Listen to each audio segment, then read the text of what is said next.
Tonight, we are going to deconstruct one of the most violent, tragic, and fascinating metamorphoses in the history of video game storytelling. But before we begin, I discovered that 99% of you watching haven't subscribed to the channel. Please do. It really helps out and takes a lot of time to make these videos. Without further ado, let's begin.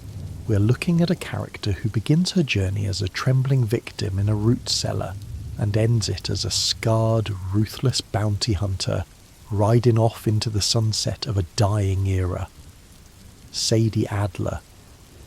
To call her a strong female character is a reductive cliché that fails to capture the specific, jagged nature of her trauma and her rage.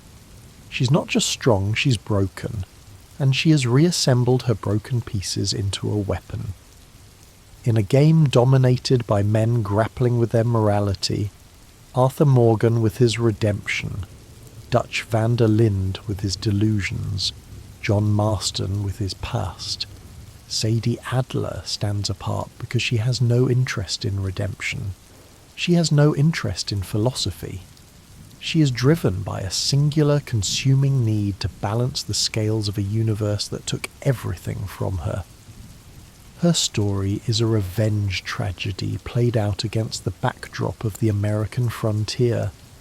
A story about what happens when a person decides that survival isn't enough, that the only way to live in a world of wolves is to become a wolf yourself. This is the complete, exhaustive history of Sadie Adler, examining every line of dialogue, every hidden detail, and every psychological shift that defines the widow of Coulter. To understand Sadie Adler, we must first understand the world that created her, and the world she was intended to inhabit. The American West of 1899 was a place of dying myths and harsh realities. The popular culture of the time, and indeed the Western genre that followed, often categorized women into narrow archetypes: the damsel, the schoolmarm, the saloon girl, the stoic wife. Sadie Adler begins as one and ends as none of them. Born Sadie McKenna, likely in the mid to late 1870s, she was a product of the frontier, raised in a time and place where the division of labour was stark, but survival required everyone to be capable. She tells Arthur later in the game, "I was married to a good man. We had a ranch. It was good." These simple words hide a lifetime of context. Sadie was raised to be a partner. She wasn't a city girl like Molly O'Shea, nor was she a street urchin like Tilly Jackson. She was a woman of the land.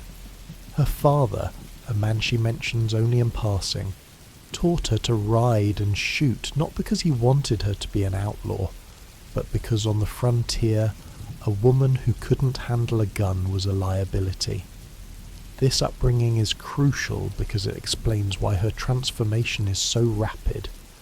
She didn't have to learn the mechanics of violence. She already knew them.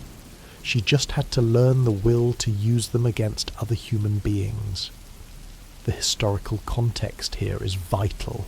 In the real American West, women often held roles that were far more egalitarian than their Eastern counterparts. They ran ranches, they defended homes, they managed businesses.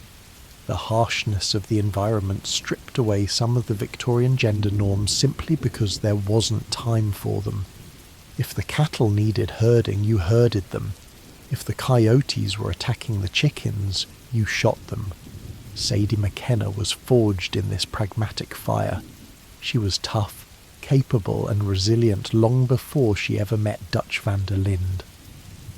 Her life before 1899 is defined by her relationship with Jake Adler. Jake is a character we never truly meet. We only see his frozen corpse, but his presence haunts every action Sadie takes. He is the ghost in the machine of her psyche. From the way Sadie speaks of him, we can reconstruct a relationship that was rare for the time, a partnership of equals. They met, fell in love, and made the decision to move north to Ambarino, to the Grizzlies' west. This was not a decision made lightly. The Grizzlies are unforgiving. It is a land of perpetual winter, of wolves and bears, where the nearest town is a day's hard ride away. To move there, to build a ranch there, speaks to a desire for isolation, for a life built solely on the reliance of two people upon each other. They built Adler Ranch together.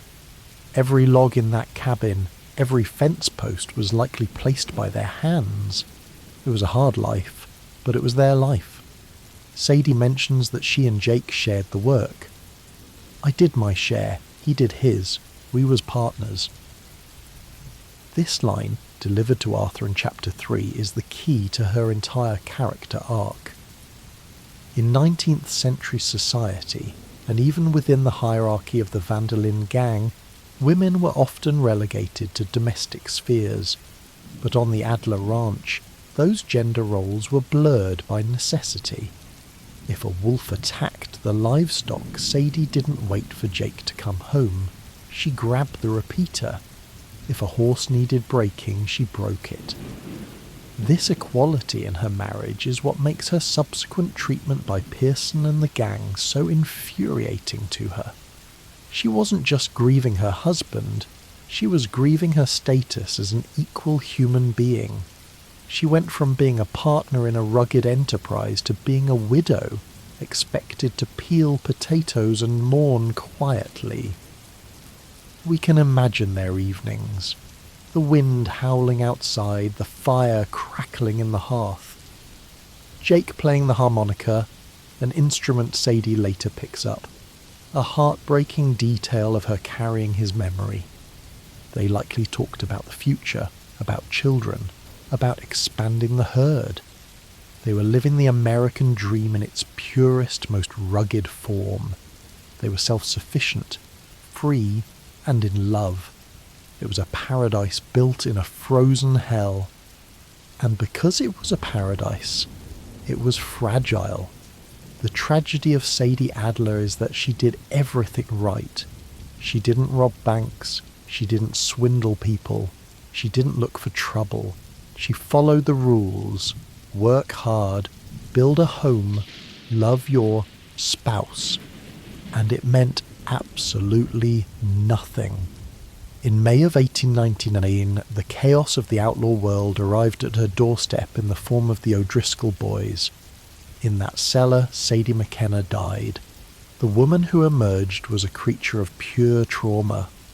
When Micah Bell kicks open that cellar door in the opening mission of Red Dead Redemption 2, he isn't finding a damsel in distress, he is finding a cornered animal. Sadie attacks him instantly. She has a knife. She is screaming. She is not asking for help. She is trying to kill. It is a chaotic, frantic moment, but it sets the tone for everything that follows. She is not passive. Even in her lowest moment, she is fighting.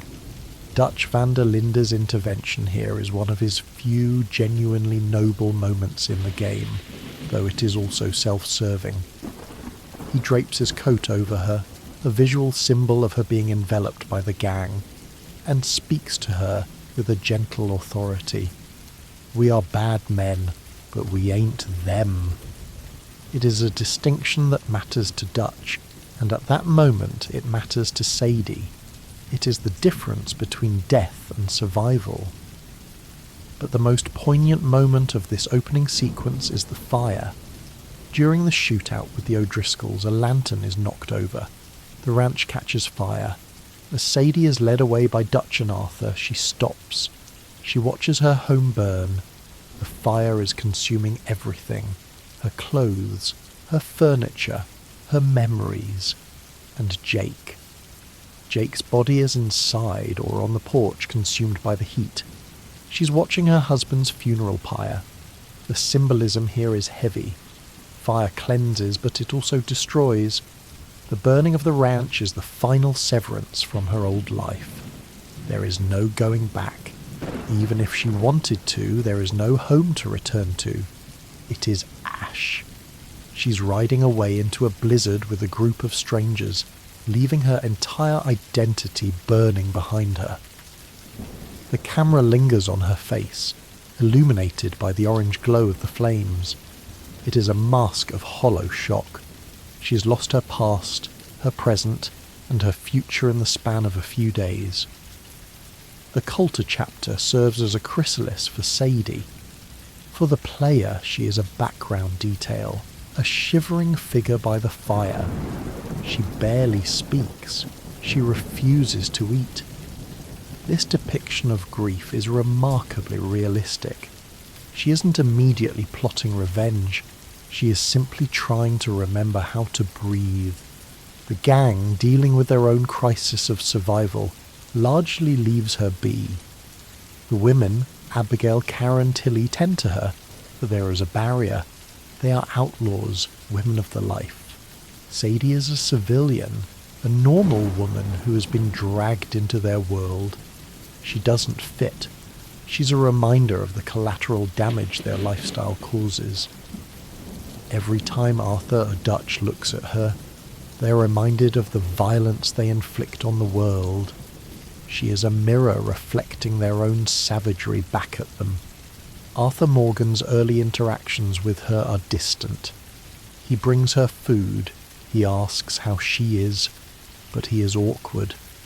Arthur is a man who solves problems with violence. He doesn't know how to solve grief. He sees her as a burden, another mouth to feed in a time of starvation. She's terrified, Arthur, Dutch says. But it's not just terror. It's a recalibration of her entire reality. She's processing the fact that the rules she lived by no longer apply. God didn't save Jake. Being good didn't save the ranch. The only thing that saved her was a group of outlaws with guns. The lesson is being etched into her soul. Only power matters. Only violence protects. There is a specific interaction in Coulter that is often overlooked. When Arthur brings her food, she barely acknowledges him. She is staring into the fire. The fire that warms her is the same element that destroyed her home. She's trapped in a liminal space, suspended between the life she lost and the life she has not yet accepted. She's a ghost haunting the camp, a silent accusation. This silence is important. Sadie Adler is loud later in the game. She screams, she shouts, she curses. But in Coulter, she is silent. This silence is the pressure building. It is the calm before the storm. She is gathering her strength, compressing her grief into a dense, volatile core. She's surviving the winter, just as she survived the cellar. And when the snow melts, the ghost will fade, and the avenging angel will begin to take form. The transition from Coulter to Horseshoe Overlook marks the beginning of Sadie's awakening. As the snow melts and the gang moves to the greener pastures of the Heartlands, Sadie begins to emerge from her catatonic state. But she didn't emerge as the sweet widow they might have expected. She emerged angry. The grief had curdled into a rage that she didn't know how to process. She was put to work with the other women, peeling potatoes, washing clothes, doing the domestic chores that kept the camp running.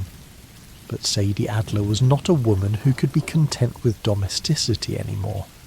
The domestic life she had wanted was dead, murdered along with Jake. Every potato she peeled, every shirt she washed, was a reminder of the role she had lost and the violence that had taken it.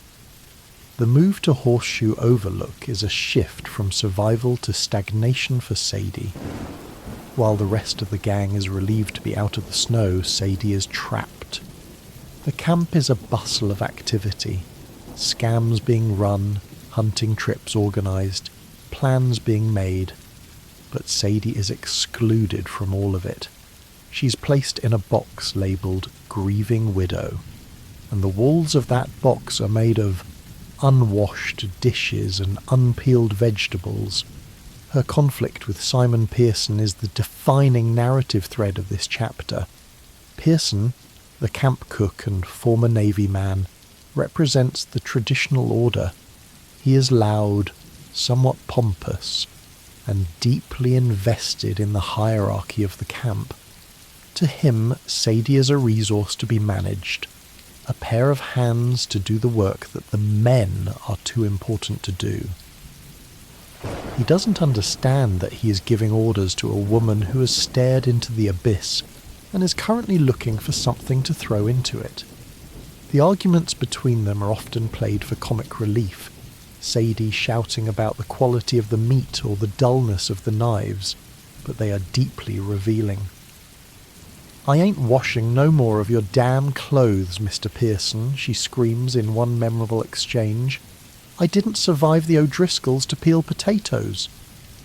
This isn't just about laziness or a dislike of chores, it is about identity. By forcing her into a domestic role, Pearson is trying to force her back into the box of wife and woman. But that box is empty. Jake is dead. The ranch is gone. Performing the duties of a ranch wife without the ranch or the husband is a cruel pantomime that Sadie refuses to participate in. She feels useless, and for Sadie, uselessness is dangerous. If she is useless, she is vulnerable. If she's peeling potatoes, she isn't holding a gun, and she has vowed never to be without a gun again. She watches the men, Arthur, John, Bill, Javier, ride out. She sees them cleaning their weapons, planning robberies, hunting game. She sees the agency they possess. They are the masters of their fate. They don't hide in cellars. And slowly, a resolve forms in her mind. She will not be one of the women waiting by the fire. She will be one of the riders. She will be a shooter. This tension is exacerbated by the other women in camp. Susan Grimshaw, the camp matriarch, tries to enforce order. She scolds Sadie, pushes her to work, tries to mould her into a productive member of the family. But Grimshaw's authority is based on a social contract that Sadie no longer recognises. Mary Beth tries to be kind, reading romance novels and dreaming of a better life, but her innocence is alien to Sadie now. Karen Jones drinks to forget, a coping mechanism Sadie rejects. Sadie doesn't want to forget. She wants to remember, and she wants to punish. The breaking point comes in Chapter 3 at Clemens Point. The camp is located on the water, a beautiful idyllic spot that belies the rotting core of the gang situation. The heat is oppressive, the tensions are high. Sadie approaches Arthur. She doesn't ask for a favour, she issues a challenge. "I want to go shopping. I want to get out of this camp." Arthur's reaction is telling. He is hesitant. He still sees her as the fragile creature from the snow. But he also sees the look in her eyes, a look that says she is about to snap. Perhaps sensing that keeping her cooped up is more dangerous than letting her out, he agrees to take her to Rhodes. The drive to Rhodes is one of the most important dialogue sections for Sadie's character. As they ride the wagon through the red dust of Lemoyne, Sadie opens up to Arthur, but she doesn't talk about her feelings. She talks about her skills. She tells him about the ranch, about the work she did. "I can handle a horse, I can shoot, I can skin. I ain't some delicate flower," she tells him. She's rewriting her resume for him. She's saying, "I am not what you think I am. I am not a victim. I am a survivor." This conversation recontextualizes her entire backstory. We learn that she wasn't just a passenger in her marriage, she was a co-pilot. She broke horses. She hunted. She did the hard, dirty work of frontier life. This information forces Arthur and the player to reevaluate her. She isn't a civilian trying to be an outlaw. She is a frontier woman who is simply changing targets. When they arrive in Rhodes, Sadie's actions are symbolic. She goes into the general store, but she doesn't buy flour or sugar. She buys clothes, and not a dress. She buys pants, a yellow shirt, a gun belt. In 1899, a woman wearing pants was a statement. It was a rejection of societal norms, a visual declaration of independence. For Sadie, it is practical armour. You can't ride a horse hard in a skirt. You can't fight in a corset.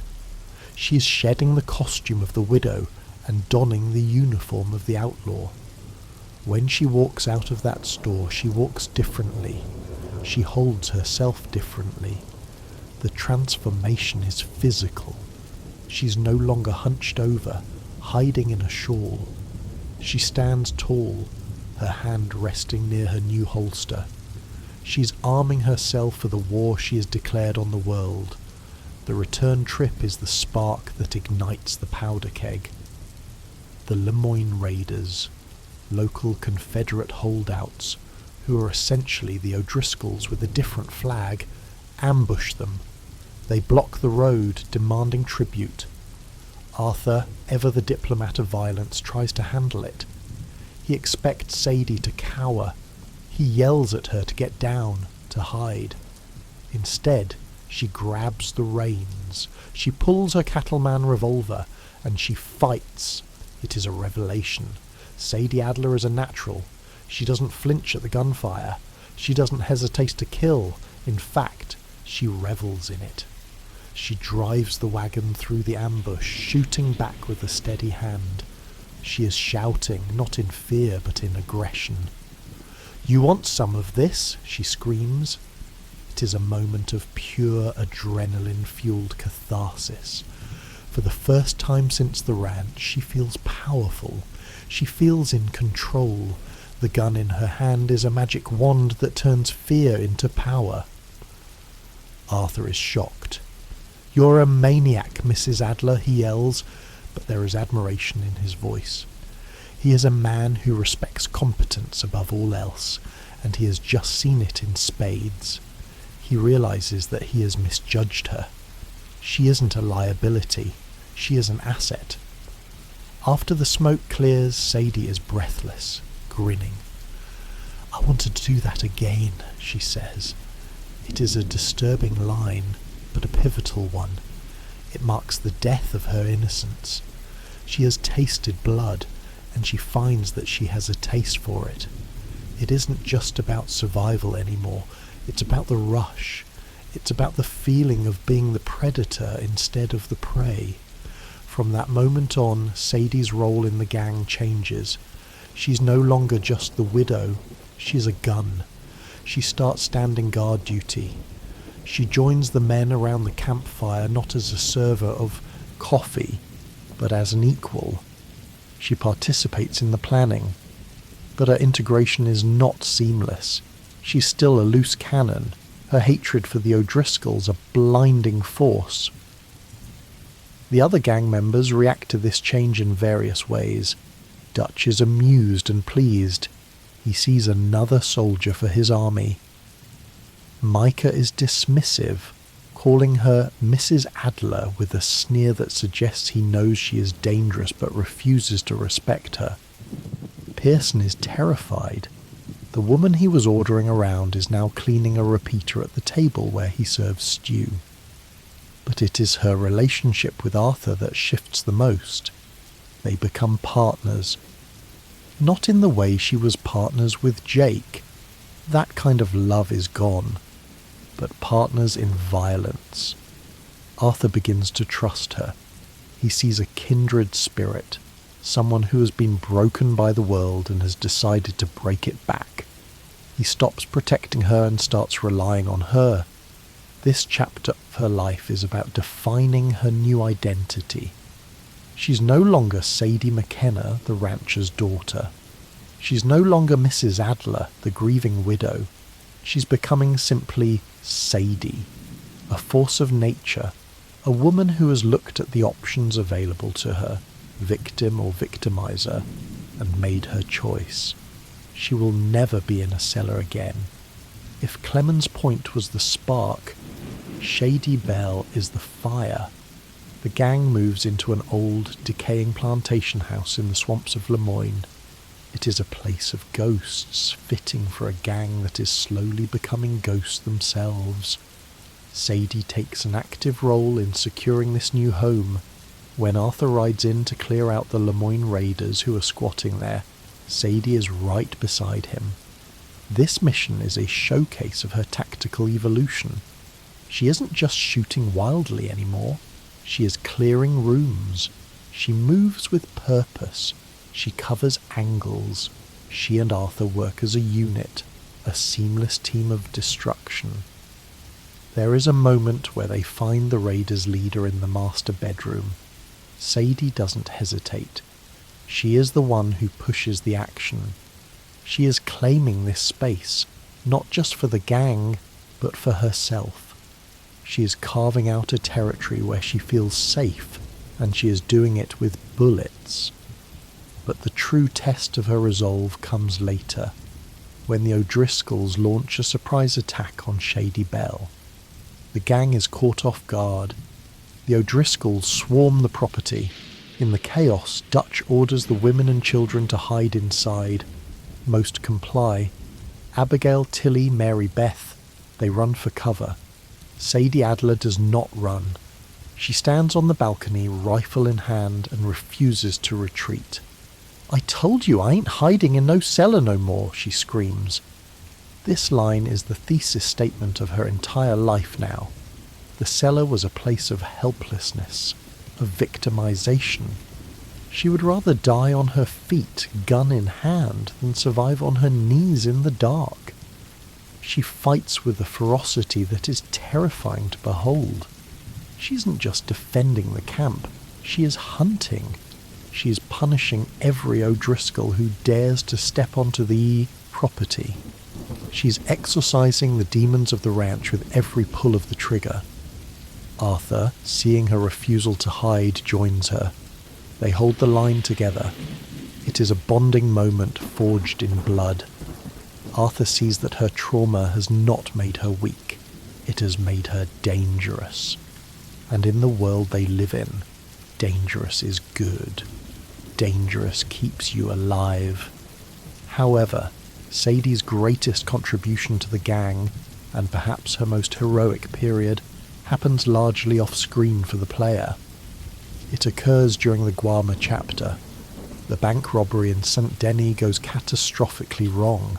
Hosea is killed. Lenny is killed. Dutch, Arthur, Javier, Bill and Mika are shipwrecked on a tropical island, leaving the rest of the gang behind in America. Consider the situation. The gang's leadership is gone. The heavy hitters are gone. The Pinkertons are swarming St. Denis, hunting for the survivors.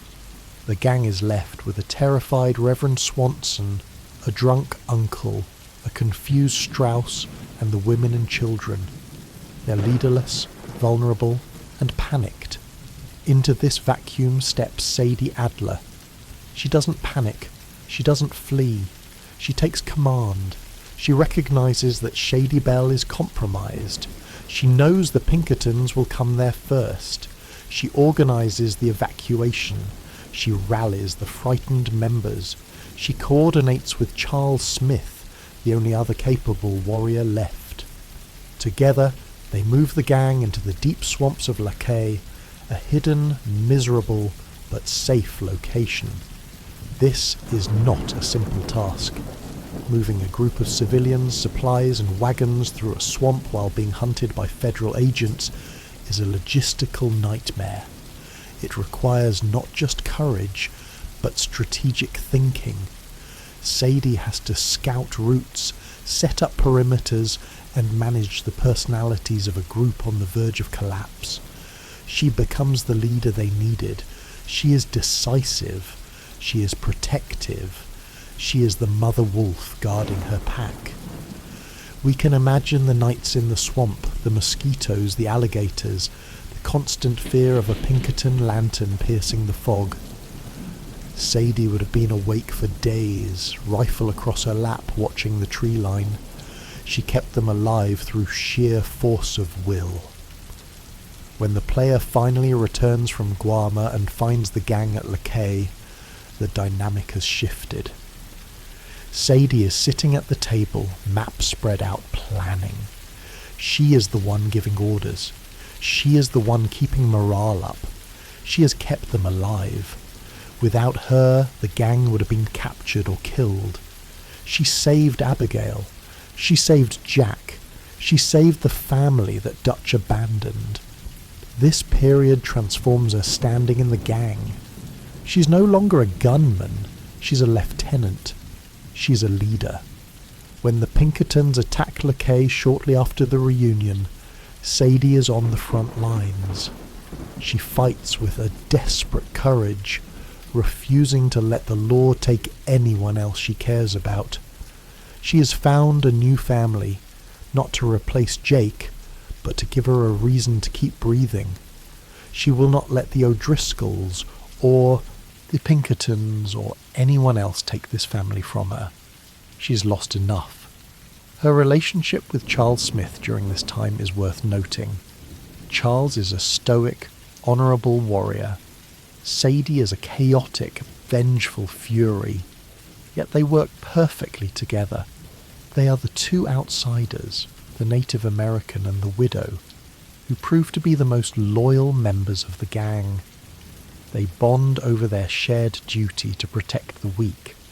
They are the adults in the room while Dutch plays his games. They respect each other's competence. There is no romance there, only the deep, abiding respect of two soldiers who have held the line together when all hope was lost. The reunion with Arthur is poignant. When Arthur walks into Lakay, Sadie's relief is palpable. But it isn't the relief of a damsel seeing her saviour, it is the relief of a soldier seeing her captain return. She hands command back to Dutch, but with a caveat. She is no longer following blindly. She has led. She knows she is capable, and she knows that Dutch's leadership is failing.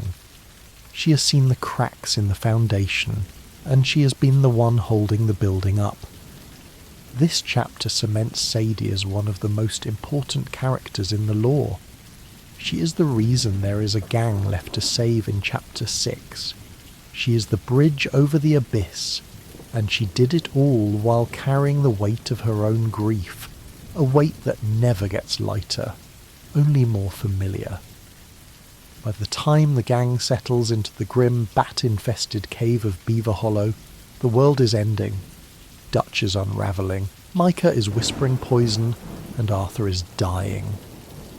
In this atmosphere of decay, Sadie Adler shines like a blade in the dark.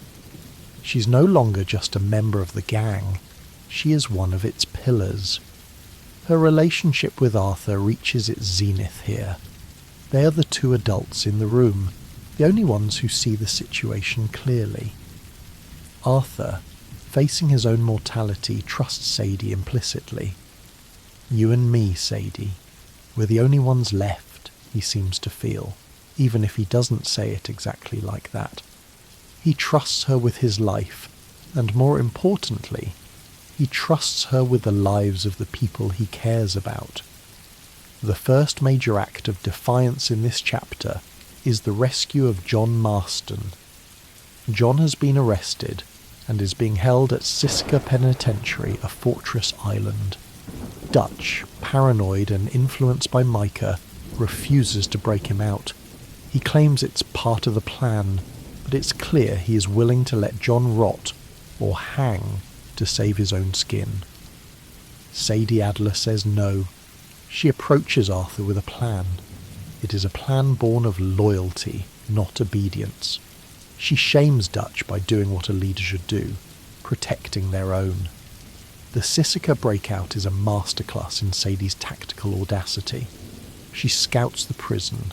She arranges for a hot air balloon for reconnaissance, a mission that ends in the tragic death of the pilot, Arturo, but showcases her willingness to use any means necessary. When they storm the prison, she is right there beside, Arthur covering his flank, taking out guards with a precision that is almost mechanical. She is fighting for John not because she has a deep personal bond with him yet, but because she knows what it means to lose a husband. She looks at Abigail and sees herself. She looks at Jack and sees the children she never had. She will not let Abigail suffer the same fate. She is fighting for the sanctity of the family unit, the one thing she can never have again. But while she's a hero to the Marstons, she is a monster to the O'Driscolls. Her obsession with them remains her fatal flaw, the one thing that can make her lose control.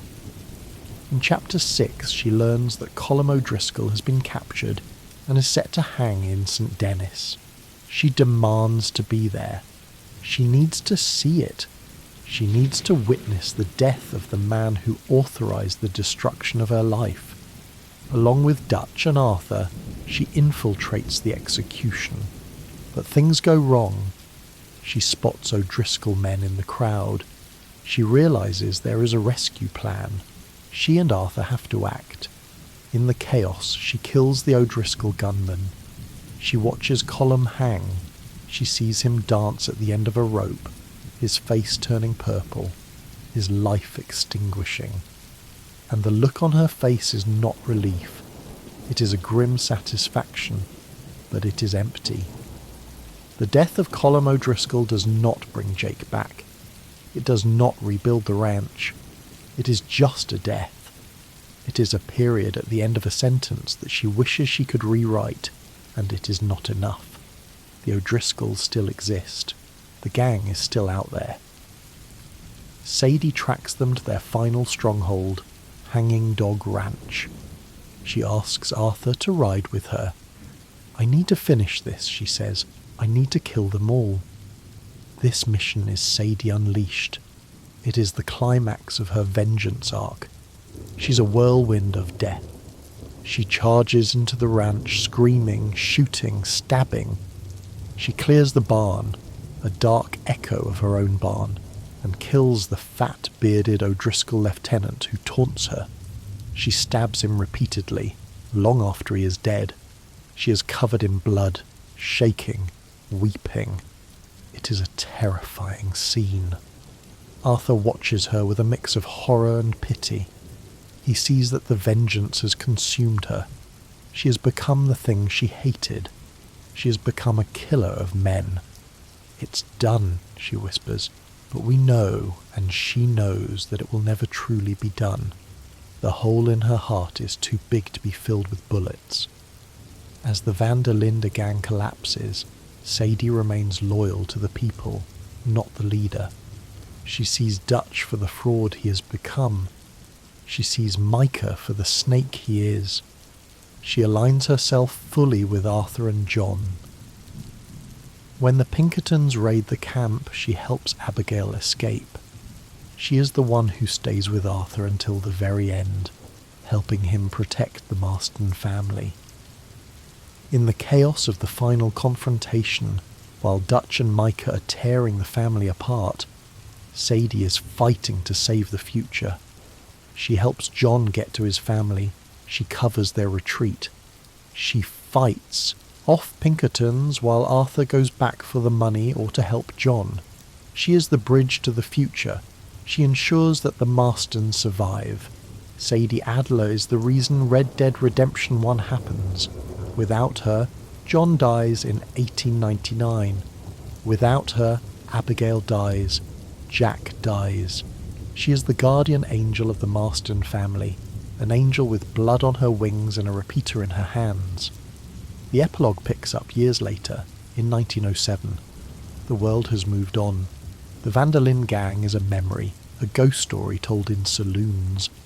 But Sadie Adler hasn't moved on. She has just professionalized her rage. She's a bounty hunter now, working out of Blackwater and Rhodes. It is a fitting profession for her. It allows her to channel her violence into something legal, something that pays. She is successful, feared by criminals across the state. The widow Adler is a name whispered with dread. She wears leather dusters, carries high-powered weapons, and rides with a confidence that borders on arrogance. When she reconnects with John Marston, she is hardened, scarred, but there is a warmth there too. She helps John build his ranch, not by hammering nails, but by helping him earn the money to pay for it. She drags him into bounty hunting, reminding him of who he is, but also helping him secure the future he wants for his family. She becomes a sort of aunt figure to Jack, a protector to Abigail. But she knows she doesn't fit in their domestic bliss. She looks at Beecher's hope and sees what she lost, what she can never have again. "I ain't the marrying kind no more," she tells John. "I got a death wish, and I'm just waiting for someone to grant it." It is a heartbreaking admission. Sadie Adler is a woman who has survived, but she has not healed. She is a soldier without a war, a ghost haunting the edges of civilization. She cannot go back to being a rancher's wife because that woman died in the cellar. She can only be the bounty hunter, the killer, the avenger. But there is one last score to settle, one last ghost to exorcise. Micah Bell, the man who tore the gang apart, the man who betrayed Arthur. When Sadie finds a lead on Micah's location, up on Mount Hagen, she doesn't hesitate. She rallies John and Charles. This is it, the final ride.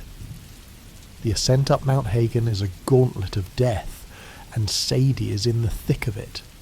She takes a knife to the stomach during the fight, a wound that would fell a lesser person, but she keeps going. She stumbles up that snowy mountain, bleeding, driven by pure will. She wants to be the one to put Micah in the ground. In the final standoff, it is Sadie who holds Micah at gunpoint, even while injured. She is the embodiment of the gang's lost honor standing against its corruption. When Dutch emerges from the cabin, the tension is palpable. Sadie is the wild card. She doesn't care about Dutch's speeches. She just wants Micah dead. In the end, after Dutch shoots Micah and walks away, leaving the Blackwater money behind, Sadie and John are left, standing. The rat is dead. The vengeance is complete. But what now? The question hangs in the cold mountain air. For John it is a return to his family, to his ranch, to the tragic fate that awaits him in the first Red Dead Redemption. For Sadie, it is a departure. She attends John and Abigail's wedding, a bittersweet guest. She looks at them and sees the happiness she was denied. She tells them she is leaving. She's going to South America. Why South America? Perhaps because it is far away. Perhaps because it is a new frontier, a place where the law is loose and there is work for a woman with a gun. Perhaps she is looking for a place where the ghosts can't find her. "Maybe I'll find a handsome revolutionary," she jokes, but her eyes are serious. She's leaving the ghosts of America behind. She's going to a place where no one knows the name Sadie Adler, where the snows of Coulter and the swamps of Lemoyne are a distant memory. Sadie Adler's story is one of the most compelling in video game history because it refuses to be a simple redemption arc. She doesn't find peace. She doesn't find a new husband. She doesn't go back to being a rancher. She accepts the monster she had to become to survive. She is a tragedy, yes, but a triumphant one. She refused to let the world break her. She broke the world back. In a game filled with men talking about loyalty and honor, Sadie Adler lived it. She was the one who protected the weak. She was the one who avenged the dead. She was the one who never compromised. Sadie Adler represents the cost of survival in a violent world. She shows us that you can survive trauma, but you cannot come out of it unchanged. The woman who went into the cellar is gone.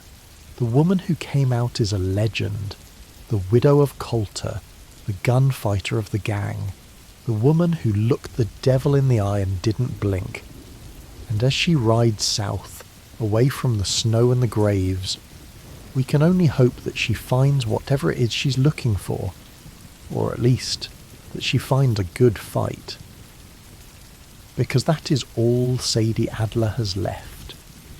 To fully appreciate Sadie Adler, we must look beyond the narrative events and examine the philosophical framework she occupies. She represents a specific archetype that is rare in the genre, the nihilistic avenger. Unlike John Marston, who seeks redemption, or Arthur Morgan, who seeks meaning, Sadie Adler seeks only balance. She operates on a transactional morality.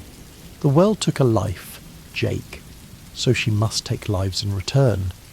It is a zero-sum game where the only currency is blood. This philosophy puts her at odds with the civilized world that is encroaching on the frontier. Civilization relies on law, on deferred justice, on the idea that the state has a monopoly on violence. Sadie rejects this. She embodies the raw, chaotic justice of the Old West. She is the judge, jury, and executioner. In this way, she is more of a traditional Western hero than Arthur or John. She is the man with no name, but with a name, and a broken heart. She is the force of nature that sweeps through a town and leaves it changed. Her gender plays a crucial role in this philosophy. The game constantly reminds us that Sadie is a woman in a man's world. But Sadie doesn't just survive in this world, she dominates it. She does this by stripping away the performative aspects of femininity that society demands. She cuts her hair. Metaphorically, she keeps it in a braid or under a hat. She wears pants. She deepens her voice, or rather stops softening it. She adopts the signifiers of masculinity, guns, violence, aggression, and uses them better than the men do. This is not to say she becomes a man. Rather, she exposes the fragility of masculinity. The O'Driscolls, the Lemoyne Raiders, the Pinkertons, they're all terrified of her, not just because she shoots straight, but because she disrupts their understanding of the natural order. A woman is supposed to be afraid. A woman is supposed to be protected. When Sadie Adler charges into gunfire screaming, she is shattering their worldview before she even pulls the trigger. She's a monster to them because she is an anomaly. We must also consider her relationship with death. Most characters in Red Dead Redemption 2 fear death. Dutch runs from it. Micah bargains with it. Arthur accepts it. Sadie Adler courts it. She has a death wish, as she admits to John. But it is not a suicidal urge in the traditional sense. She doesn't want to die. She wants to be used up. She wants to burn out. She views her life as a resource that has already been spent, and she's just trying to get the maximum value out of the remaining scraps. Every fight is a chance to join Jake, but it is also a chance to punish the world that took him. This duality, the desire for death and the ferocious will to live, is what makes her so unpredictable. You cannot threaten a woman who has nothing to lose. You cannot bargain with a woman who wants nothing but your destruction. Finally, let us speculate on the lost years. What happens to Sadie Adler in South America? The game gives us no answers, only a vague destination. But we can imagine. South America in the early 20th century was a place of turmoil, of revolution, of shifting borders. It was a place much like the Wild West, but hotter, wilder, and more political. Sadie would have fit right in. We can picture her working as a hired gun for a revolutionary general, or perhaps protecting a remote village from bandits. We can imagine her riding through the Andes, the cold mountain air reminding her of Coulter, but the landscape alien and new. Did she find peace? Unlikely. Peace requires a willingness to let go, and Sadie Adler is defined by her inability to let go. But perhaps she found purpose. Perhaps she found a cause that was bigger than her own grief. Or perhaps she simply found a never-ending supply of bad men who needed killing. In the end, Sadie Adler is a tragic figure not because she dies, but because she survives. She survives the fire, the snow, the bullets, and the betrayal. She survives to be alone. She survives to be a legend. And legends, as we know, are often the loneliest people of all. To truly understand Sadie's place in the gang, we must map the constellation of her relationships. Each interaction she has reflects a different facet of her broken psyche. Her relationship with Abigail Roberts is one of the most grounded. Abigail is a survivor in her own right, a former prostitute who has clawed her way to a semblance of respectability. Sadie respects Abigail's ferocity when it comes to protecting Jack. They are the two mothers of the camp in the later chapters. Abigail, the mother of a child. Sadie, the mother of the resistance.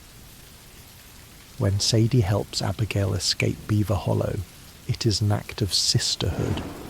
She sees in Abigail the life she could have had if things were different, and she fights to preserve it. Her dynamic with Charles Smith is equally important. Charles is the other outsider who becomes a pillar of the gang. Both are marginalized. Sadie by her gender and trauma, Charles by his race and heritage. They share a quiet understanding. They are the most competent warriors in the group, yet they are also the most moral. When they ride together, there is no need for words. They cover each other's flanks with a professional efficiency that speaks of deep trust. Charles is the shield, Sadie is the sword. Together they form the moral conscience of the gang's final days. Then there is Micah Bell. Micah is the antithesis of everything Sadie stands for. He is chaos without purpose, violence without honour. Sadie hates him with a visceral intensity. It's not just that he's annoying, it's that he represents the very thing that destroyed her life, predatory male violence. Micah is an O'Driscoll in all but name. Her constant antagonism towards him, pulling guns on him, threatening him, is her way of asserting that she will not be victimized by his type ever again. She sees right through him when Dutch cannot. To Sadie, Micah is a rabid dog that needs to be put down, and she is just waiting for the excuse to do it. And finally, Arthur Morgan. Their relationship is the emotional core of the game's second half. It is a platonic love story of the highest order. They are two doomed people who find solace in each other's strength. Arthur gives Sadie her agency back. Sadie gives Arthur a purpose. She reminds him that there are things worth fighting for, even when the world is ending. "You're the only one I trust, Arthur," she says, and she means it. In a world of liars and cowards, Arthur is the rock she clings to, and in return, she becomes his legacy. She is the proof that Arthur Morgan did something good. He helped a broken woman find her strength, and that strength went on to save his brother. We must also analyse the evolution of her violence. Sadie Adler doesn't just learn to shoot, she develops a specific combat doctrine. In the beginning, at the O'Driscoll Ranch, her violence is frantic, desperate. She's slashing with a knife, screaming, acting on pure instinct. It is the violence of a cornered animal. By chapter 3, during the Rhodes ambush, her violence becomes reactive but controlled. She is returning fire, driving the wagon, making tactical decisions under pressure. She is learning to channel the adrenaline. By chapter 6, her violence has become surgical. In the Sissika breakout and the Hanging Dog Ranch assault, she is initiating the combat. She's using cover, flanking enemies, and prioritizing targets. She favors dual-wielding revolvers, a high-risk, high-reward style that emphasizes aggression and volume of fire. This mirrors her personality, loud, overwhelming, and uncompromising. She also favors the knife for close quarters, a callback to that first desperate fight in the cellar. But now, the knife isn't a tool of defense, it's a tool of execution. She wants to be close. She wants to see the light go out in their eyes. This intimacy with violence is what separates her from a sharpshooter like Micah, or a brawler like Bill. For Sadie, killing is personal. Every bullet is a message. Every kill is a small repayment of the debt the world owes her. She fights not to win, but to cleanse, and in the end she washes the world in blood, hoping that it will finally be clean enough for her to live in. To understand the granular mechanics of Sadie's transformation, we must dissect a single mission. Mrs. Sadie Adler, widow, in Chapter 6. This mission is the microcosm of her entire arc. It begins with a request for help, clearing out the remaining O'Driscolls at Hanging Dog Ranch. But note the framing. She isn't asking for permission. She is inviting Arthur to a slaughter. The ride to the ranch is filled with tense silence and sharp dialogue. Sadie is vibrating with anticipation. She's not nervous, she's hungry. When they arrive, the plan is ostensibly stealth. Arthur suggests they take it slow. Sadie agrees, but her body language betrays her. She's pacing, checking her weapons. The moment the first shot is fired, or even before, if the player isn't fast enough, Sadie explodes. The stealth plan is abandoned not because of incompetence, but because of rage.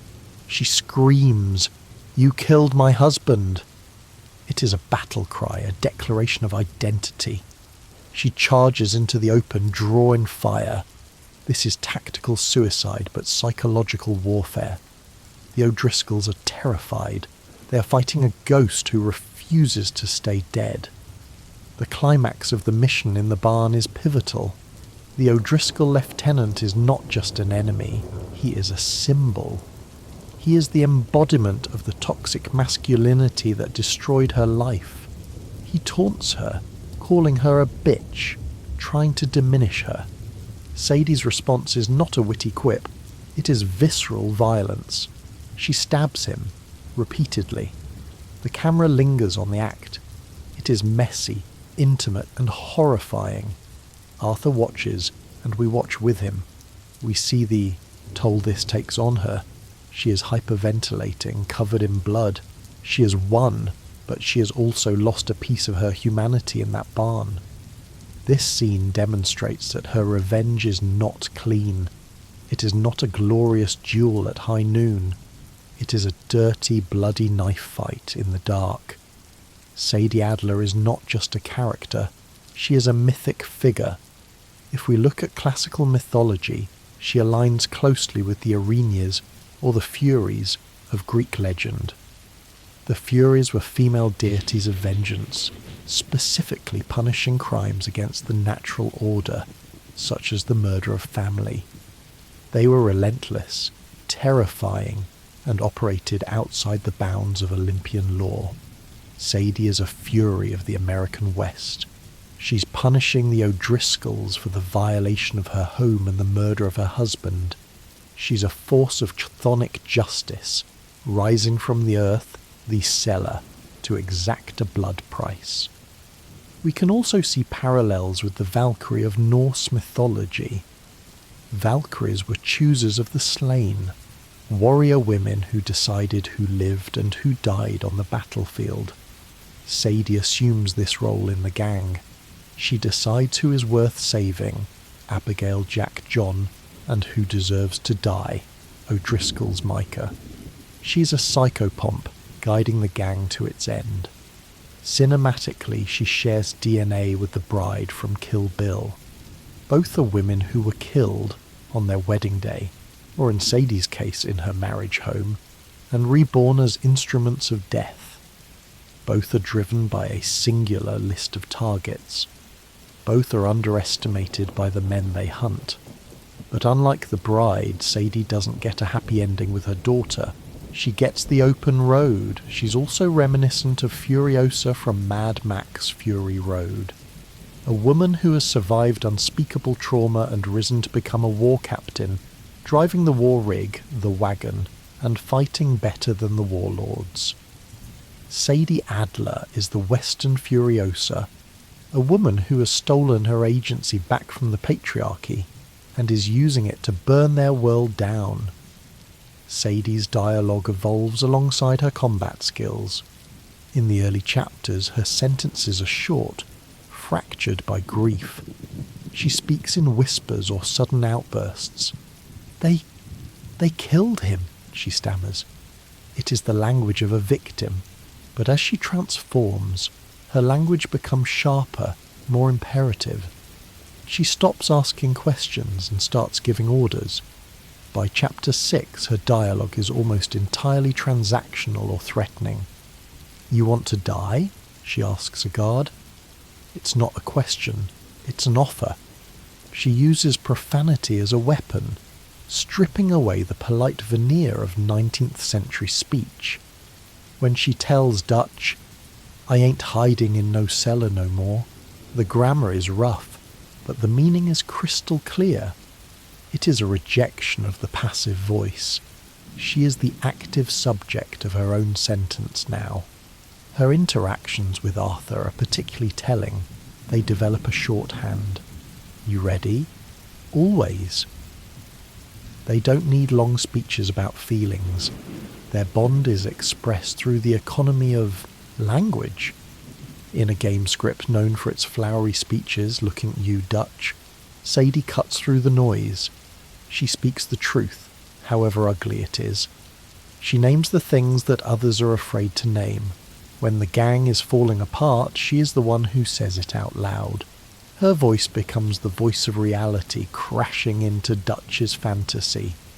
Sadie Adler is a landmark character in the Western genre because she deconstructs the strong female character trope. She isn't strong because she acts like a man.